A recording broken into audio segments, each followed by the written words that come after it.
Yeah, hold on. Y'all need to hurry up. All right, go away from me.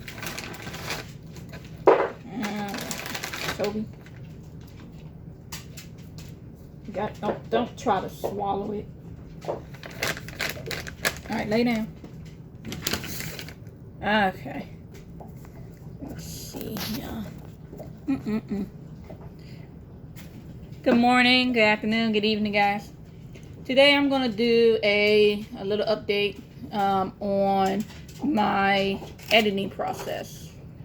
So some people have asked me a lot of times during interviews, it's the frequent question about editing process. So my editing process is pretty simple. I don't do well, let me start by saying that this is just, what I do, my opinions. There are definitely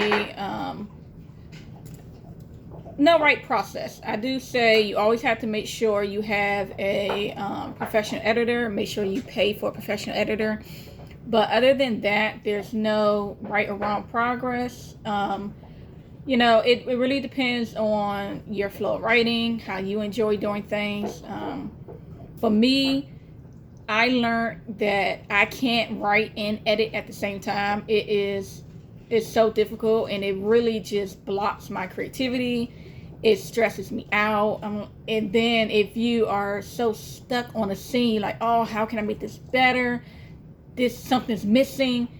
And you spend days, sometimes weeks, trying to figure out that one scene when you could have kept going. So for me personally, I don't edit while I'm writing. I say that for last.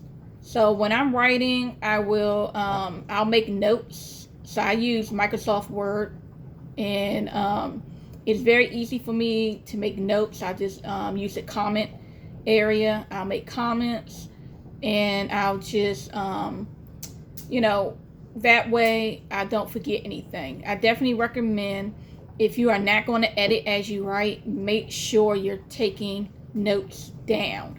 If it's just like a notebook or in the comments, it's easier for me to do it in the where I'm writing. If I'm writing something in my phone, or if I'm making a little note, then that way I will write down, okay, this is going to go on this page. Microsoft, they keep up the page, keep up the word count for you. So you could say, okay, I wrote this last night, but on my way to work, I'm using my phone pad, I'm typing, I'm working, and then I can make a little jot down note, say, okay, I'm trying to figure out what's the actual date for this historical event, or what is more details about this particular virus or disease. And I can make a note to myself to say, this is where I want it to go. And it's just easier that way. You don't want to lose your place. You don't want to be stressing yourself out. Any way to make writing easier for you, do it. I also use, it's a subscription. I paid for it. The Pro Writing Aid. A lot of people use different things, but for me, Pro Writing Aid, since I prefer writing with Microsoft Office, Pro Writing Aid is an additional feature, or it is compatible with Microsoft Office. I don't know how to say it. It's also an app. You can use it by itself, but you can also use it with Microsoft Office. So I use that as well. So after I'm finished reading, after I'm finished writing my first draft, I will go back and I will use Pro Writing Aid first, because it gives you more than just spelling. It gives you about readability, gives you about flow, structure. So I definitely have found that very beneficial to me in my writing journey. I recommend getting it. It's not very expensive, and they also have a lifetime option. So after I use the Pro Writing Aid, I have the document read it out loud to me. If you use Microsoft Office, you click the tab Review, and it has the option under that to read out loud. And it really helps you to hear how your readers might hear it. I know it's computer automated and it's not really the same flow as somebody reading it to you or you reading it to yourself, but it is very helpful because I notice when I'm reading it to myself after I'm using the Pro Writing Aid and I'm reading it and I'm editing, it's my own voice, and you know sometimes you need more than your own voice. You know, you need another voice, you need another eye, and Pro Writing Aid does that, but also having the Microsoft Office Docs read out loud to you, very, very helpful. I've definitely, after using Pro Writing Aid, when I'm having the document read back to me, I definitely heard, and I was like, you know what? This sounds too hard to read. It doesn't flow right. You know, I need to restructure this sentence or I need to just take it out. And while I'm doing that, it's very difficult to have it read out loud and then you're constantly stopping. So I definitely recommend while the document is reading out loud to you to also take notes once again, to have the comments right there in the document. So that way, you know exactly where it is, it highlights, you won't forget. And then if it is feasible for you, I have a big office printer. I don't even know why I got it so big. It's humongous. If I didn't have junk on my desk, I would show you on my printer.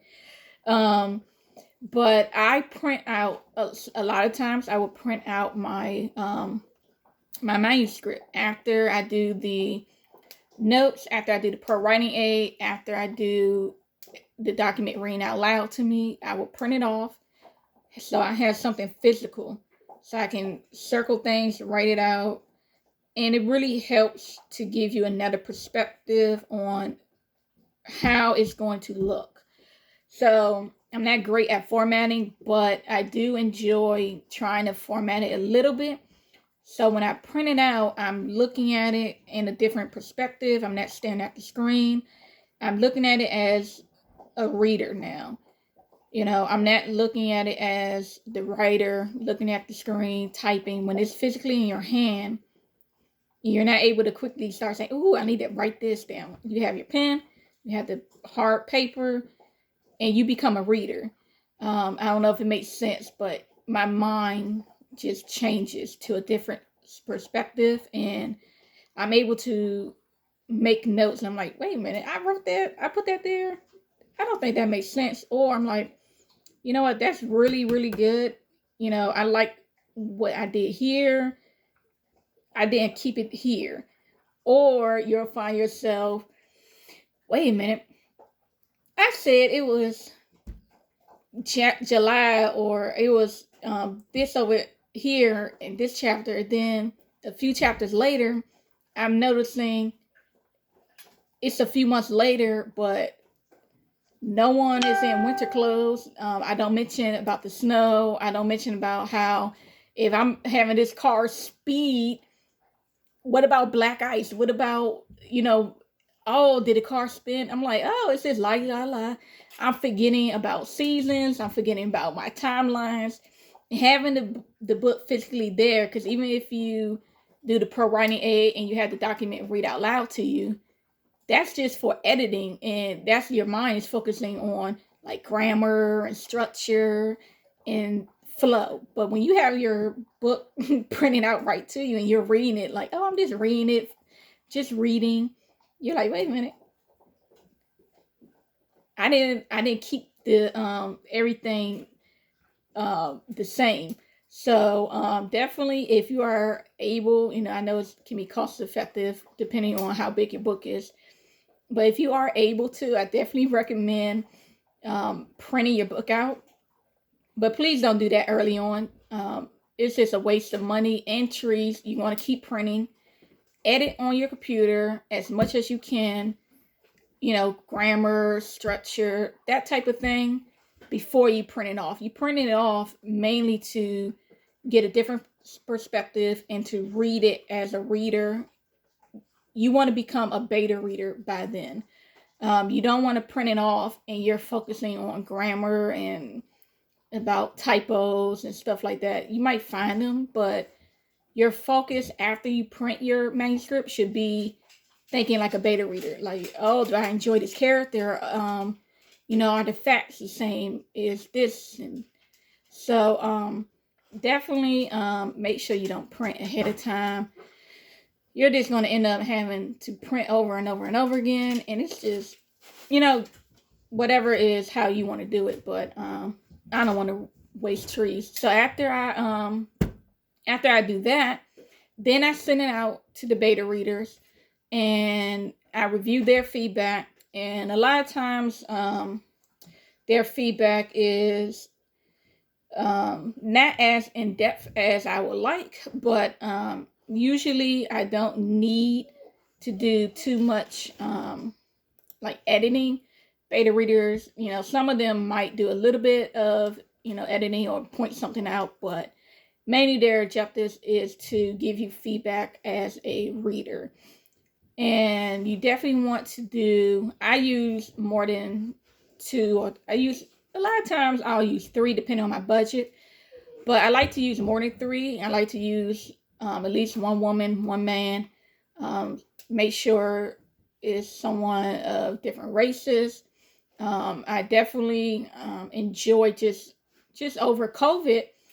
I found a lot of readers with like sensitivity readers, and also readers who are more specific to a certain type of character, if it's LGBTQ or disabled. So they are out there. I didn't recognize kind of early on in my journey how many are out there who are willing to beta read, and it feels awkward to just put out there, oh, I'm looking for a gay Black person to read my novel. Can y'all please reach out to me? You don't want to be offensive, and so it can be awkward. So I'm very happy that I found some people who are specifically part of a beta reader group, or they have their profiles and they have descriptions. They put that there, so that way you're not, trying to talk to random people or make assumptions. And it's a very sensitive age right now. I definitely do not want to be offending anybody, having to randomly go up to somebody and assume if they are LGBT or assume anything else. So definitely it would have helped me with my first series, because the characters are LGBTQ and other characters. So it would have been helpful to have those type of beta readers. But you in my shot. And then after they give me their feedback, I review their feedback, and you have to be open to feedback and realize that no matter how much you love the book and you know how the story's supposed to be told, you also want to make sure that things are coming across how you want and things are clear. Because a lot, my last book, Darkness Awaits, my beta readers were awesome, and their feedback really helped me with giving certain characters more spotlight, with being inspired to work out different relationships a certain way, because I learned from the first book to the second book with the different beta readers who their favorite characters were, who they really enjoyed, and what stuck out to them, and the magical system, the balance between giving too many details and spreading details out. So definitely, if you read my first and second book of the Virtuous Academy series, you definitely, hopefully you will see a very drastic change in my writing, hopefully for the better. And like Hamilton, he had a lot more scene time in the second book, and I used him a lot more, because a lot of people really, the beta readers, I wish beta readers would, after the book is published, would go back and do reviews. It would be so awesome, because a lot of them really love his character. And a lot of the things that they loved, I realized, oh, okay, you know what? I'll put that in, So, beta readers, you guys are awesome. Definitely appreciate the beta readers. Get you a beta reader. No, not reader. Readers. More than one beta reader. And then, lastly, send it to the professional editor. You have to make sure you send it to someone else. I remember one of my English, old English professors, she wrote a book, but, she also sends it to an editor, no matter how professional she is and how talented. Don't want to lose. Nemo, stay here. You be biting people. Excuse me, y'all. Edward, the door's open. Sorry. Here. See, this monster's right here. He can't be around guests. Okay, so also, after the professional editor, have the professional editor edit everything. And make sure you're doing reviews and looking at everything right. You don't want to pick someone cheap. You don't want to pick someone, hey, don't go upstairs. You don't want to pick someone just because you think they're cheap, or because you just know them. Make sure you're picking someone based on reviews. And most professional editors will, edit your first page or first few pages to make sure that you all can are a good match. So I definitely recommend asking a lot of questions before you agree to work with a professional editor. And you can definitely tell based on their communication if they are professional in that, because they shouldn't get offended with telling you their price up front. You have the document. You already know the word count. They should give you their price up front. Tell them what the word count is. Maybe they need to see the manuscript. Send a few. I don't send my whole manuscript, because some do say, okay, well, I want to see the level of effort and work I got to put in. Completely understandable. I will send a first couple of chapters, because people are thieves out here. So just be careful. I'm very paranoid. I only send a few chapters to those who do ask. And that should be enough. You don't need the whole manuscript to know how horrible my editing is. You should know within the first chapter or two how bad my editing is. So they should be able to tell you within a few chapters. And then, yeah, that's it for like my editing advice and process. But like, I'll give an example for the book I am writing right now. The sequel to Gates Bookstore. So I'm not going to, because the book isn't published, I'm not going to show the screen. But I'll scroll down. So far, this is 4 chapters in. And like I say, I make notes. So like, one of my notes is, when I'm writing, I put down, check last name for Vivian in book 1 to make sure it's not one already for her. So when I'm writing, I can't always remember what I wrote in book 1, especially when there are other books in between. So I wrote Darkness Awaits after I wrote Gates Bookstore. So I could not remember. I still didn't remember, because the note's still there. I didn't check yet. I don't like editing while I'm writing. So I put her last name down because someone who doesn't know her is addressing her, Miss such and such, And I couldn't remember her last name, so I just put a little note, highlight the name, make a note of it, and say, okay, make sure you check what her last name is. And if there is no last name for her, just leave it. And then I put that. I told you my editing process. Sometimes I'll write on Microsoft Word, but then if I'm out somewhere, I'll use my phone or I'll write down on a piece of paper. And I put down in bold and I highlighted it, add missing section. So I know based on that, oh, you wrote something here, but you didn't type it up. So if it's on my phone notepad or my little binder on my other notepad, I have not typed up whatever I wrote when I was away from the computer. But a lot of times I don't have everything on me because my office computer is away. It's not at my house where I have my laptop. So I have notes everywhere, typing and different documents everywhere. So I don't always have it on me, so I can quickly type it up. All right, and then I also I highlighted SIM card.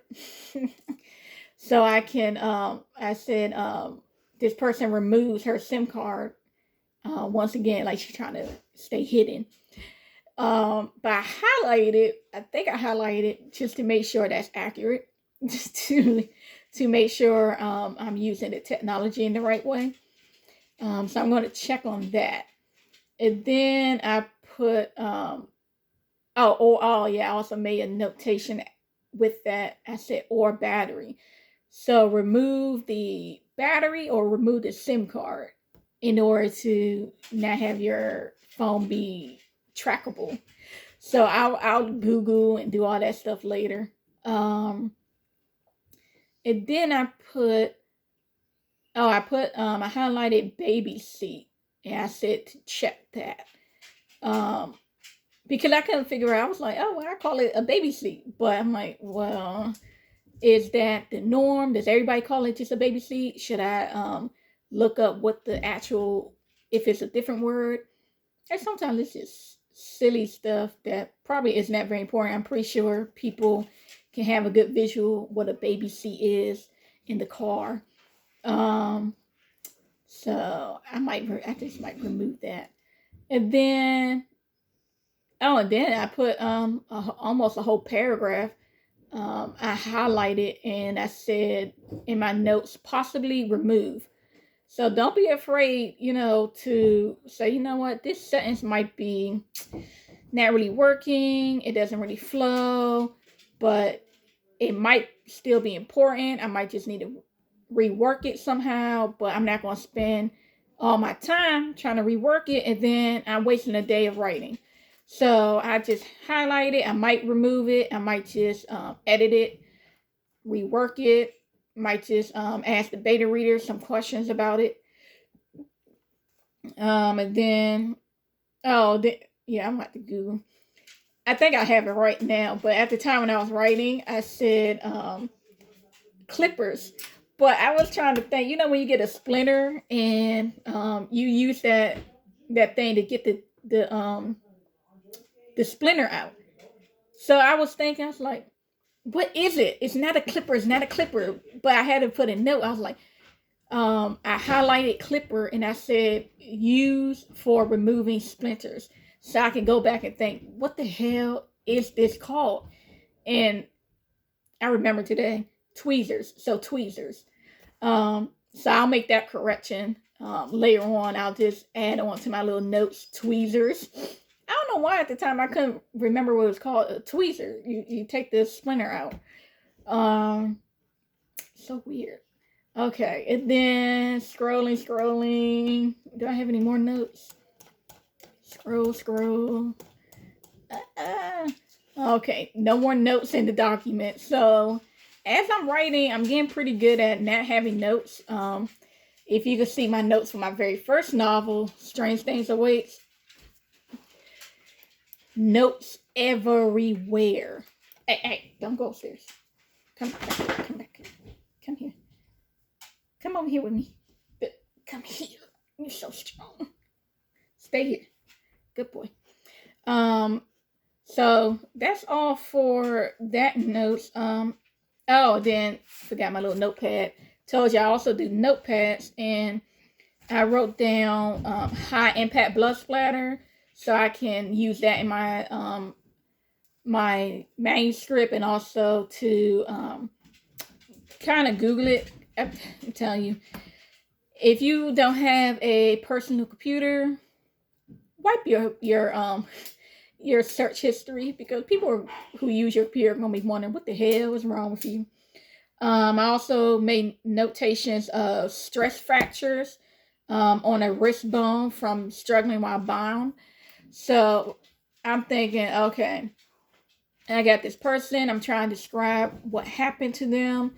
And I want the details. You know, I'm all about details. If you read my novels, sometimes a little too much details. Somebody who made some reviews on the first book, Gates Bookstore, made some comments about how it was a little gruesome, and it wasn't a cozy mystery. And I'm like, it's a murder mystery. It's murder. I don't think it's anything cozy about murder.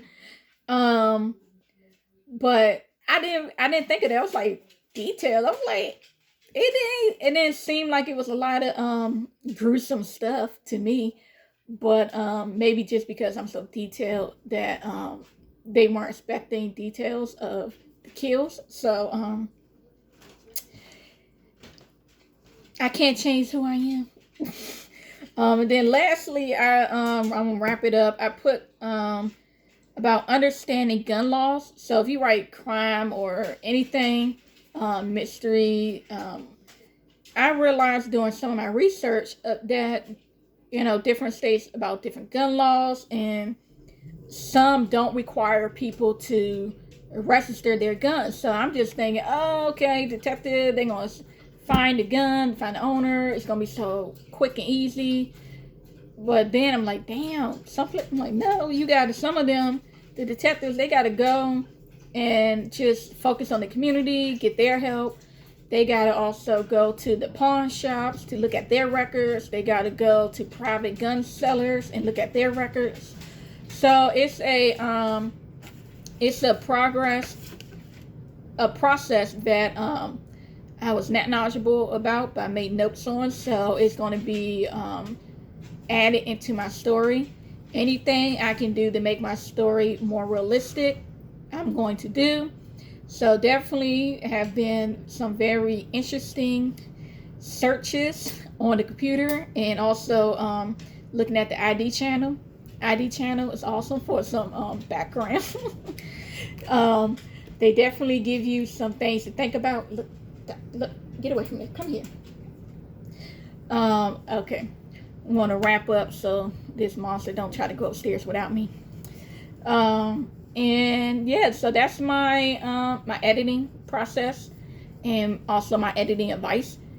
And hopefully this will be helpful for you, and I will share another video soon.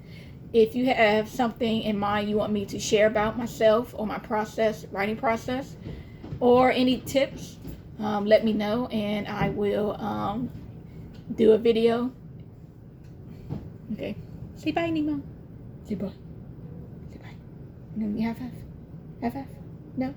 You don't half? You mad 'cause I want to sleep upstairs? Okay.